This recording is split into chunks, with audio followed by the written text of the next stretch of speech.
Let's say you're out shooting one day and you really don't want to break that 180-degree shutter rule, but your exposure is just too off. You need to get that photo exposed right. So you decide to go ahead and crank that up. Now when you're done, you get back to your footage and it looks a little sharp, it looks a little jittery, unnatural. Today I'm going to be teaching you how to maintain that natural looking image for your videos with the use of ND filters. What's up everybody, Awesome Felix here and welcome back to another one. Now if you're not subscribed already, be sure to hit that subscribe button. I've got content coming for photography, filmmaking, moto vlogs, regular vlogs. Wow, it's already December and I've been filming a lot this year. And the one tool that I use the most through all my shoots, every shoot I need this tool with me, is an ND filter. Specifically, a variable ND filter. So ND stands for neutral density filter. Do I know what that means? No. But if you think about it in a short way, an ND filter is basically shades for your camera lens. You put on shades, less light comes in. You take them off, more light comes in. And that's simply what an ND filter does. So you're probably thinking, oh, why would I even need to do something like this? Well, if you're out shooting one day and it's extremely bright and the only way to maintain your exposure is by cranking up that shutter speed. But whoa, wait a minute, you crank up that shutter speed and now you break that 180-degree rule where your frames per second doubled should be equal to your shutter speed. I said that right, yeah. So now if you break that rule, it kind of just throws off the balance. Your image starts to look a little more jittery and things like that, and it's not as natural looking as it should be.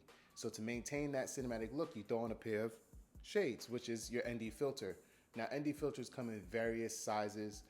Some block more light than others, but what I'm using today is a Vario ND filter by Tiffin. Now the Vario ND filter, what it does is allows you a variation of density, and as you rotate the filter, you can let in more light and you can block more light.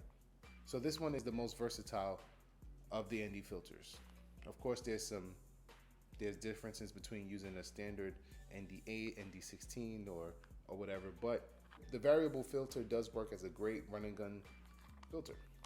So here's some tips from me to you on using ND filters. Tip number one, don't cheap out on a filter.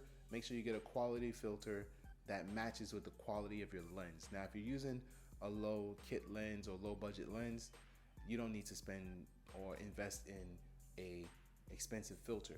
Now, if you're using a high-end lens, you really want to use a high-end filter. You don't want to degrade the quality of glass, the image shooting through all those layers of glass, and then you put on the cheapest possible glass at the end of your lens spectrum, and it's just like you cheaped out.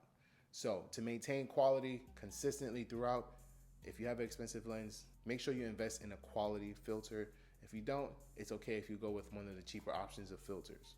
Tip number two, be mindful of adjusting your variable ND filter when shooting. Sometimes I forget to adjust the filter back when I'm changing scenarios. So now my filter is at its darkest level and I'm in the camera trying to expose with that instead of just remembering to rotate the variable ND filter back to its lightest setting, its lightest stop. Tip number three, if you are using multiple lenses that have multiple diameters, the lenses come in all kinds of shapes and sizes. Well, all kinds of sizes really. They're all standard the same shape. But anyways, lenses come in all kinds of sizes and shapes, and so do ND filters. Now, me personally, I don't want to buy an ND filter for every lens that I have. So what you can buy are called step-up rings. Step-up rings act as an adapter for smaller lenses to larger filters. So my tip to you is basically buy the largest filter that fits the largest lens, and then you can buy step-up rings to step it up from that small diameter to that larger diameter.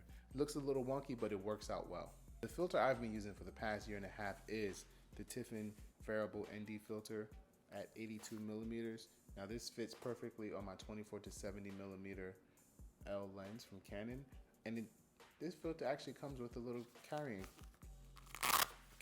case. Now it's great to store these things. You don't want to damage them, you don't want to get them scratched.